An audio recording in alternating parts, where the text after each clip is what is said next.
Hi, I'm Fred Siggins, and welcome to Alcohol Awareness.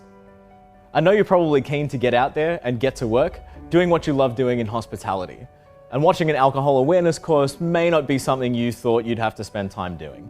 But I'm here to help make sure you're equipped with all the knowledge you need to serve and sell alcohol while working in your role, and that you understand what your roles and responsibilities are, both legally and as part of your employment, and how to meet them.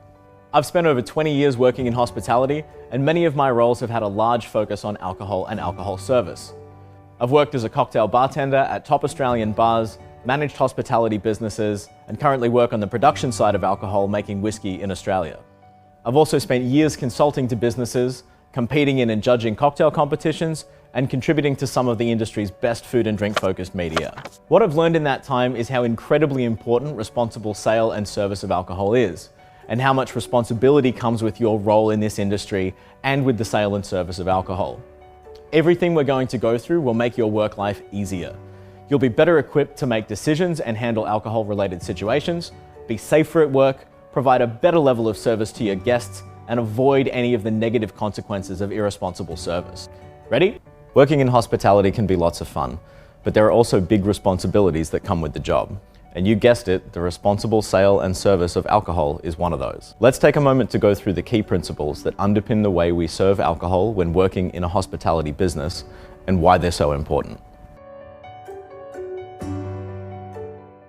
You might not think your job involves anything particularly dangerous, but beer, wine, and liquor, which I'll refer to collectively as alcohol, can be a dangerous substance. Sure, it's widely and responsibly enjoyed by many every day, but when it's mishandled, abused, or misused, it can be associated with reckless, antisocial, or offensive behavior, as well as health and safety risks. You don't even have to be the person drinking to experience the harm that can be associated with alcohol. Road accidents, bodily injury, death, and property damage can all be byproducts of alcohol consumption and can seriously affect the lives of individuals and the community. Here's a scary statistic for you. Did you know that in a single year in the United States, 29% of all motor vehicle fatalities were caused by impaired or drunk driving? That was 10,874 people who lost their lives in 1 year because of themselves or others drinking under the influence of alcohol. That's awful, right? Sadly, this is just one statistic from one country. There are many, many more out there that show what an impact alcohol misuse can have. But what does all this have to do with you and your job? It's legal for people over a certain age to consume alcohol, and you're being employed to sell and serve it. So, how does somebody consuming and potentially abusing alcohol have anything to do with you? Imagine a guest is consuming alcohol in your venue. They arrived a few hours ago and have been drinking at a steady rate in that time. You can tell they're becoming intoxicated, but they seem like they're having a great time and are being friendly towards you, so every time they order another one, you serve them. By the time they leave the venue, they can barely walk, but it seems like they've had a good night, right? Once outside, the guest makes the decision to drive their car home. On their way home, something terrible happens and they lose control of their car as a result of being intoxicated, swerving and crashing into a tree.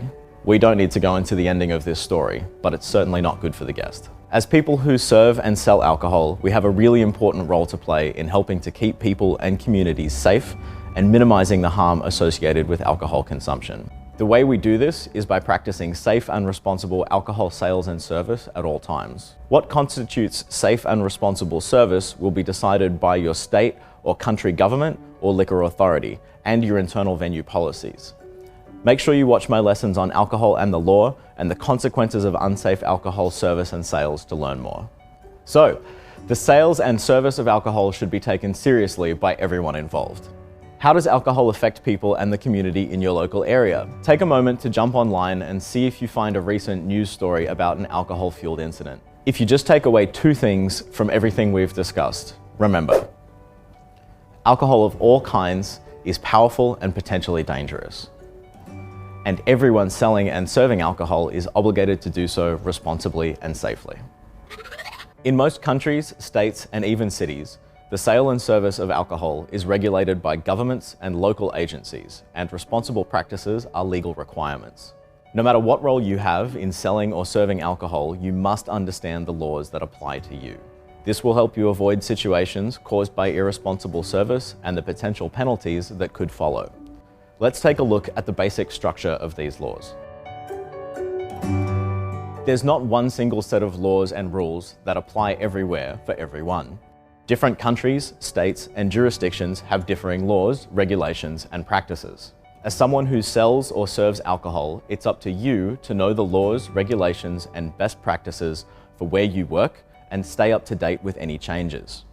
But generally, these rules are grouped into 3 areas. First, who can consume alcohol? Second, where and when can they consume it? And third, how is it to be served? Let's explore all of them. Let's start with who can consume alcohol. In most countries and states, as a rule, anyone under the legal drinking age is not allowed to purchase or consume alcohol. Depending on where you are, this is usually 18 or 21. Make sure you know, because serving or selling alcohol to anyone under the legal drinking age is considered a serious offence. Those that do might face stiff penalties, including being charged with a crime, which could result in a hefty fine or even jail time. The business could also face severe consequences, such as fines and the loss of their license to serve alcohol. These penalties can also apply if you sell or serve alcohol to anyone who you believe is buying it for or on behalf of a person under the legal drinking age. This is known as secondary service. Serving or selling alcohol to anyone who is visibly intoxicated is also strictly prohibited in most countries and states. Let's move on to where and when of alcohol service and sales. Liquor can only be sold on a licensed premises and under the conditions stated on that venue's liquor license. Conditions might include things like what time alcohol service can start and finish, whether alcohol can be taken away or consumed on the premises, and where on the premises it can be consumed. Every venue will have a different license with differing restrictions and conditions, so make sure you understand what those are for your venue. Not adhering to the restrictions and conditions of your license can result in serious penalties for a venue, including having their license revoked. For a lot of venues, this is the same thing as being shut down. And finally, there may be regulations and laws you need to follow around how alcohol can be sold or served. Your venue may have restrictions in place regarding the quantity of alcoholic beverages that can be served or sold to the same person at the same time. Specific venues may have even more restrictive rules. It is your responsibility to know this information. Last one. Have you ever seen signs like this displayed in your venue? They outline the laws of service, and in many places you're required by law to display these clearly. It's a lot of information and rules that we've just covered, but all of them are in place to protect you, your guests, your venue, and the community from coming to any harm as a result of alcohol sales or service. Not complying with these could result in disciplinary action and even termination of your employment. Fines and penalties for you personally, large fines or penalties for your venue, license suspension, or even business closure. It's impossible for me to cover each rule and regulation for every venue across the globe in this lesson. But it is your responsibility to obtain this information from the leadership at your venue. Now's your opportunity. When this lesson ends, speak to your supervisor and learn about the rules and regulations that govern alcohol sales and service in your area. And don't forget, alcohol service is governed by numerous laws, regulations, and in-house policies. It's your responsibility to know and understand the rules where you work. And not complying with these could have serious consequences both for you personally and for your venue. Not practicing responsible sale and service of alcohol can have pretty serious consequences for your guests, for the wider business, and for you personally. Let's go through what some of these are. For your guests, the person consuming alcohol could get injured, either directly from drinking too much or indirectly as a result of something they do when they're impaired or intoxicated, like falling over, becoming ill, or being involved in a car accident.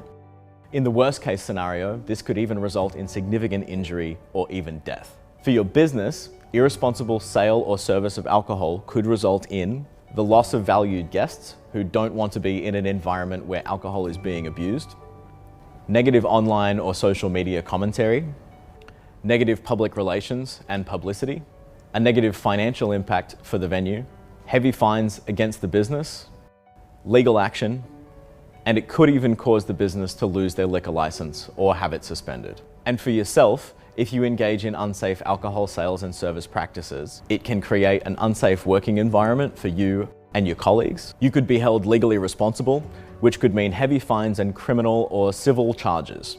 Yes, that's right. You could be personally held legally accountable for your unsafe sales or service of alcohol. And you could risk disciplinary action from your employer, which could include termination. Once this lesson finishes, go and find out what the penalties or fines could be for you personally if you break the rules on alcohol service. Your supervisor should know. If not, have a look on your local government or licensing body's website. And if you just take away 3 things from everything we've discussed, remember, not following responsible sales and service of alcohol practices can have big consequences for the guest, the venue where you work, and for you personally. You could face heavy fines, criminal or civil charges, or disciplinary action. What happens when alcohol enters a person's body? Can it affect different people differently? Knowing the answer to these questions is going to make you much better equipped to responsibly sell and serve alcohol to your guests.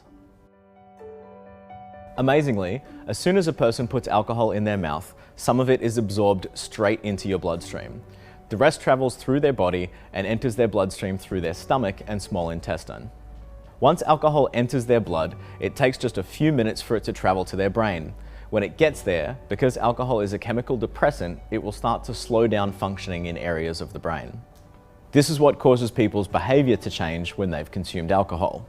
The more a person drinks, the more alcohol enters their bloodstream, travels to their brain, intoxicates, and magnifies the effects of your behavior.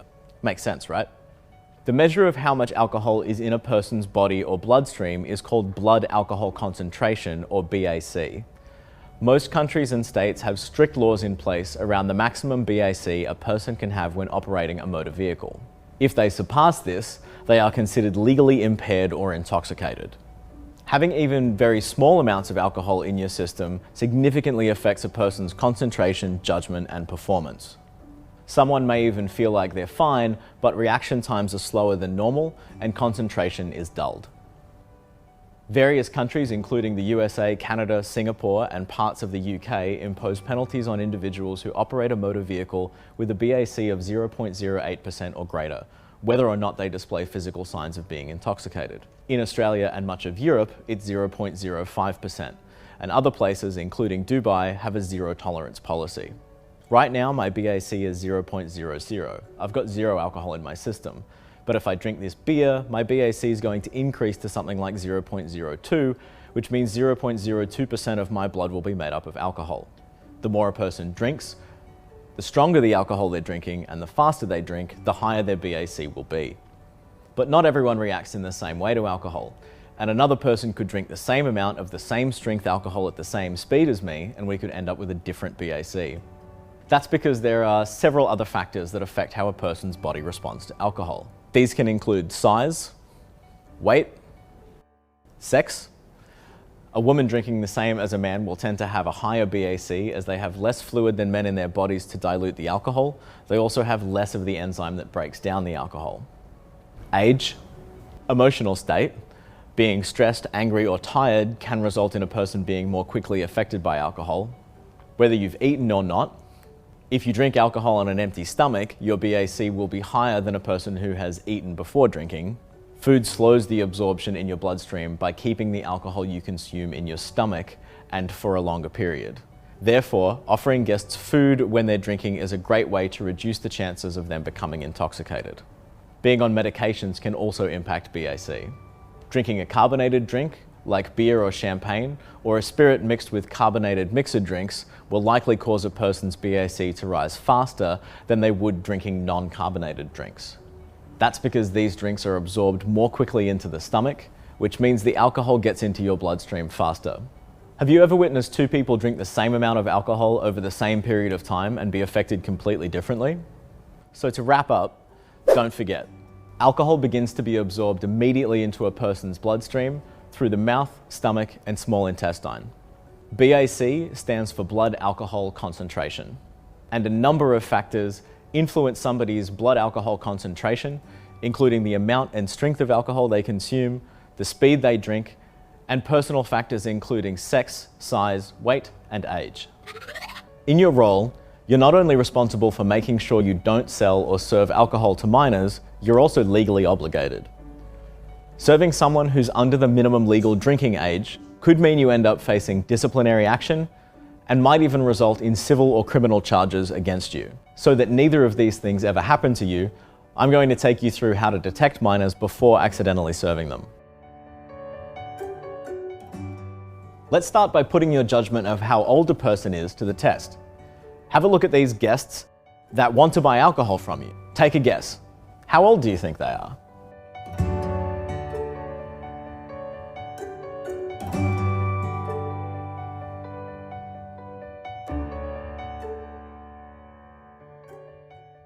What did you think? Did anyone look underage to you? Let's see how you did and find out how old these people really are.